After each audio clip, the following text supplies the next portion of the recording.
They don't like it up themselves. London Taxi Radio.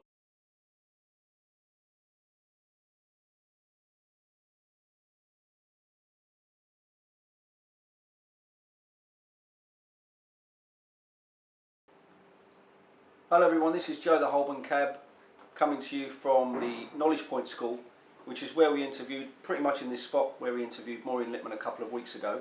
And I'm actually sat here with the producer of the Knowledge show that's coming, the Knowledge play that's coming to the Charing Cross Theatre from the 4th of September.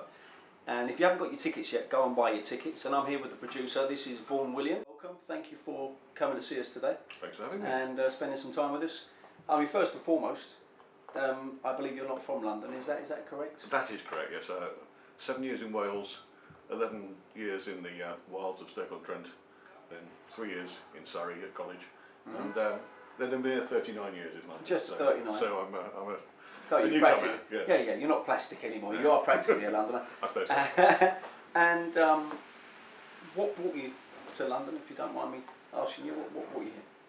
Work, really. The big city? Yeah, I went to what was loosely described as London University, but the college I went to was Royal Holloway, which is near Englefield Green in Surrey. Yes. So it wasn't really London at all.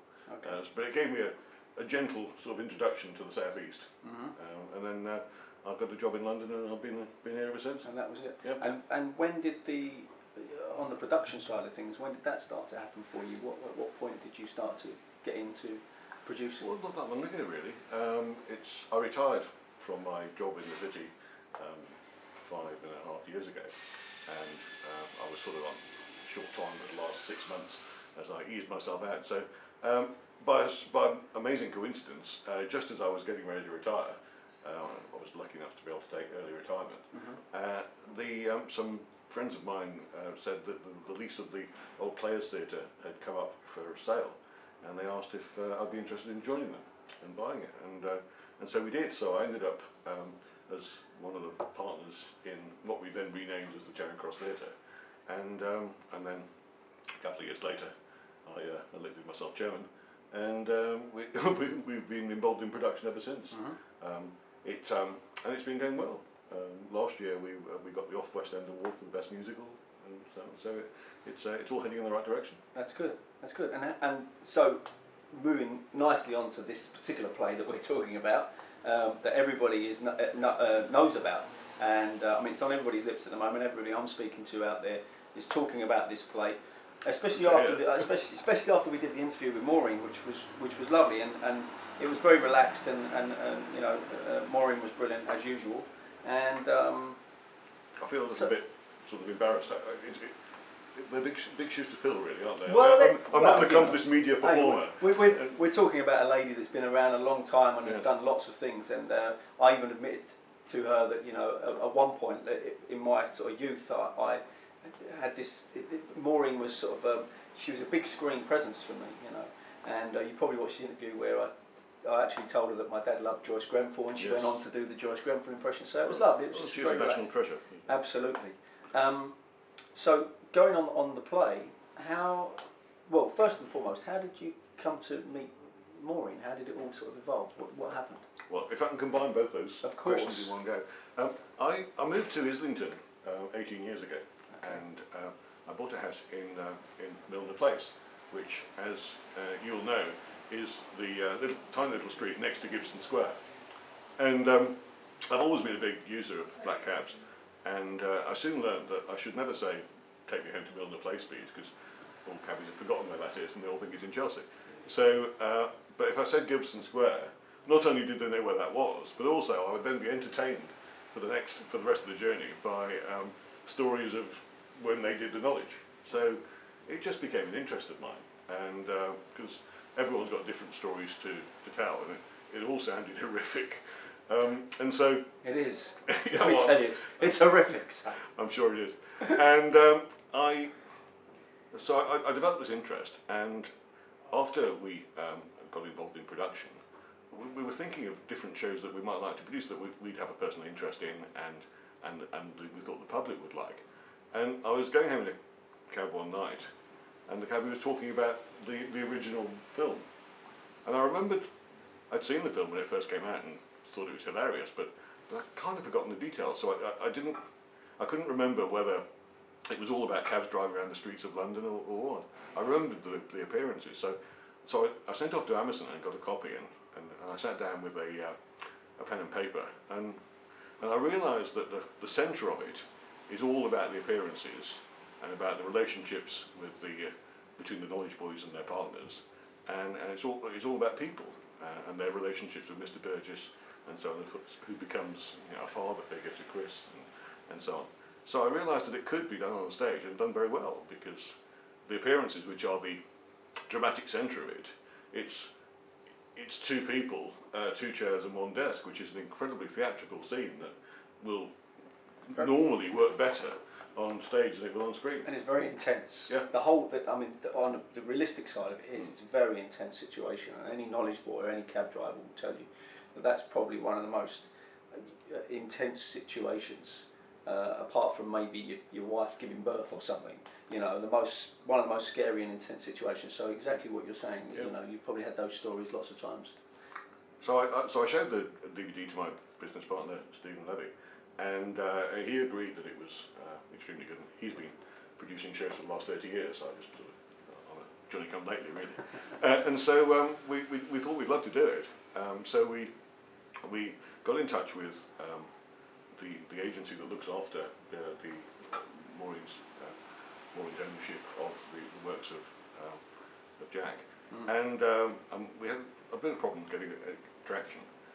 So we got in touch with Maureen herself through a mutual friend, and we went along to see Maureen in her flat and had a long chat with her. She started off saying, "Are you the crazy guys that think that you can do a taxi play on the stage?"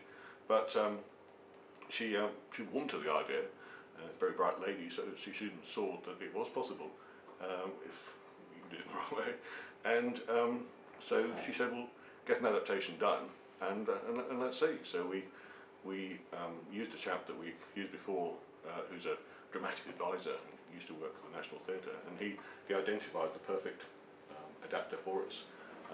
He's a guy called Simon Block, and we talked to him about our thoughts, and we seemed to have a meeting of minds. So he went away and did the adaptation, and it is fantastic. He's managed to respect the original.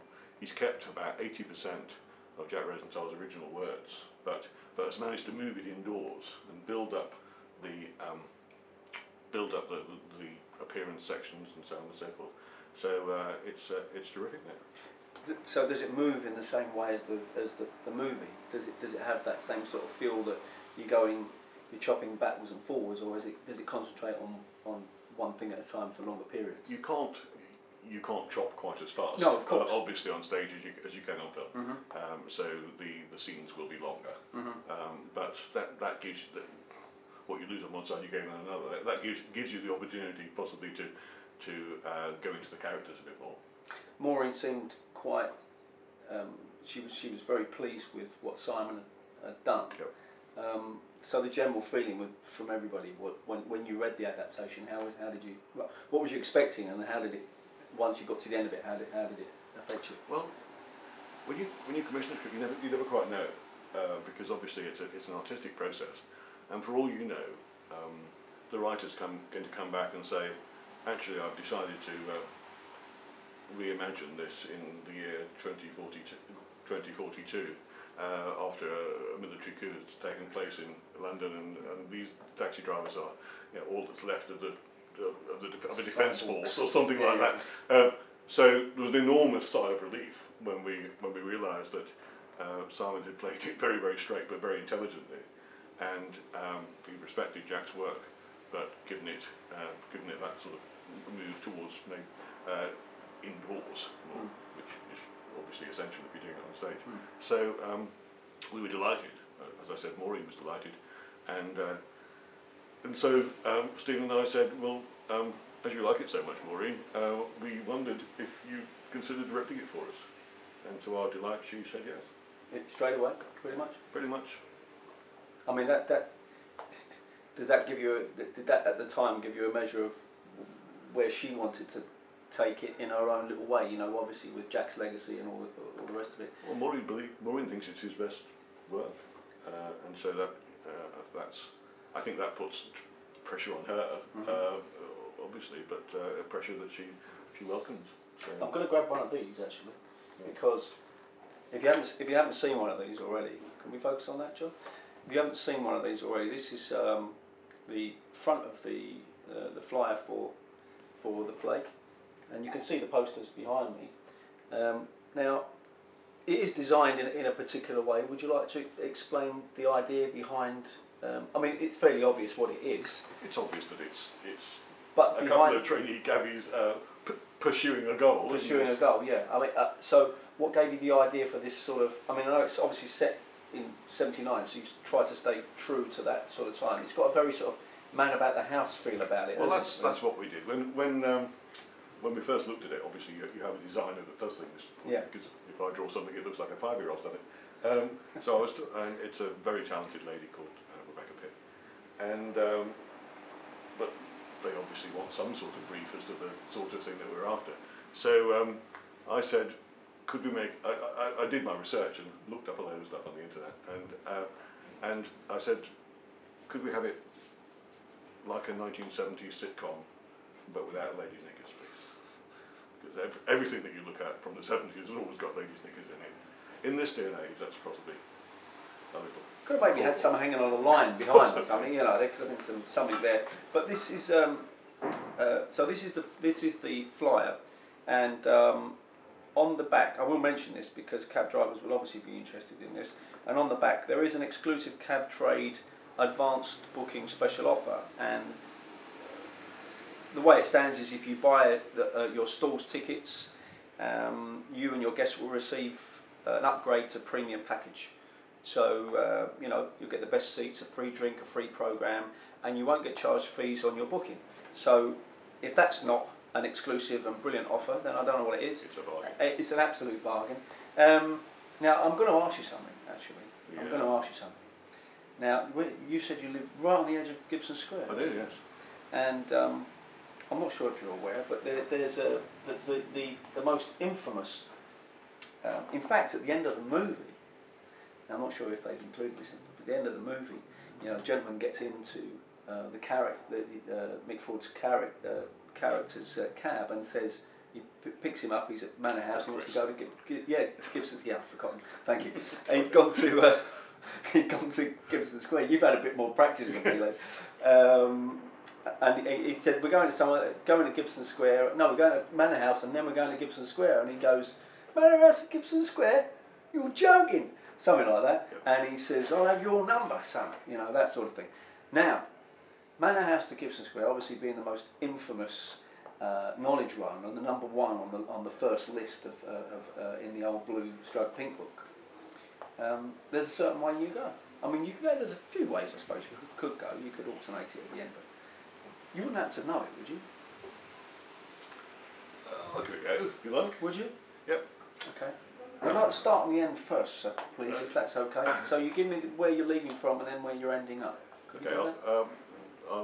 I'm leaving from Manor House Station, ending in Gibson Square. I'll give you that one.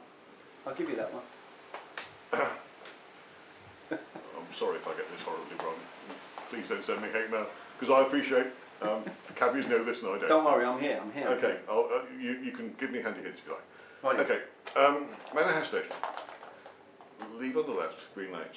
Very good. I love the way you started that. Forward Green Lanes, right, Highbury Park, left, Highbury Grove, right, St Paul's Road, comply, Highbury Corner, leave by Upper Street, right, Islington Park Street, left, College Cross, right, Barnsby Street, left, Milner Square, forward Milner Place, forward Gibson Square. That's very, very good. Alternatively, I suppose from Green Lanes you could go Pelton Road, Wharton Road, right and left in St Paul's Road, Highbury, Canterbury Park Road North, we're getting complicated Canterbury now. Place, Canterbury Square, Canterbury Lane is Upper Street. The only one you missed was Brownswood Road, Oh, right. which is where, as you were going down Green Lanes, you said right, I believe it's Highbury New Park. Yeah. But in fact, you're going to go Brownswood Road, left Blackstock Road, then forward into. You can't go straight into Highbury New Park. From Green Lanes. Green Lanes. I don't believe you can, John. Can you? What do we know? We're just cab drivers. No, I don't believe you can. You go straight. Green Lanes go straight down to Newington Green. I better change our script then. And I think we better change the script. But apart from that, considering he's the producer and hasn't done the knowledge or anything, I thought that was rather good. So we'll give that a little applause. That's fantastic. That well done. I'm not sure if Mr. Burgess would have agreed, but nevertheless, it was a very good attempt. And there was only a couple of rows missing, and which is better than I did when I first started doing the knowledge. I can tell you. So, I mean, it all remains for me to say, good luck with every part of the production. I'm sure, and both myself and John, we've been speaking about this anyway, that the general feeling in the cab trade is one of a lot of positivity about the play. I don't know any cab driver that I've spoken to that isn't going to be going to it at some point or another. So you will have probably a lot of jingling and jangling of badges as they're being taken off, wrapped up. And you're all very welcome. I mean, one of the main reasons we're doing it is because we want to raise the profile of knowledge. We think that there's been a lot of negativity going on recently, and one of the things that maybe the cab trade hasn't done as much as it could have done, probably because it's so fragmented. There's 25,000 sort of sole traders. Is just say how good they are. It's obviously if other people are doing things that you don't like or that you think are against the law, then you have to say so. But at the same time, as well as the negative stuff, it's important to remind people just how good the cab trade is and how much expertise is at people's disposal. If you like, it's not all about money. No. You get what you pay for. Just because some people shop at Lidl doesn't mean that other people don't shop at Marks and Spencer's and Waitrose. And so the cab trade is a high quality, affordable luxury. Is something that we very, very strongly support and hope will be here forever. I mean, and as far as the play goes, I mean, there wouldn't be a knowledge part 2 or anything like that. But well, we don't know, do we? We don't know. What happens to Mr. Burgess? What happens to Chris? Which will be rather interesting to find out. But as far as this goes, I mean, would you say this is probably one of the, as far as the old players stroke Charing Cross Theatre, would you say that this is one of the, how can I put it, one of the productions that you're really looking forward to, seeing as it's how much press it's getting? This one's very personal to me. It's a very strong personal interest. So this is the show that I've felt most committed to. So I've been spending a lot of time, which producers don't always do. Sometimes it's okay. Hand it over to the director, I'll see you on press night, and get on with the next show, because there is a conveyor belt to the new show every 10 weeks. Of course. Whereas for this show, I've found myself chatting to cabbies in Camley Street and Suffolk Street and all sorts of different places, and I've been delivering flyers and posters myself. So just to keep momentum going. You'd almost become a sort of accidental hero of the trade for a while. Well, I'm not sure I'd go that far. Not as recognisable, not as glamorous looking as, if you don't mind me saying so, as Maureen. That's perfectly all right. But halfway. Yes. Thank you so much for joining us, Joe. And it's been a pleasure to meet you. And I'm sure everybody will be enjoying the knowledge play. And I can't wait to see it myself. I'm really looking forward to it. We're going on holiday, and then when we get back, we'll be coming to see it. You need both. Thank you so much. Thanks for joining us. They don't like it up them, sir. Fantasy Radio.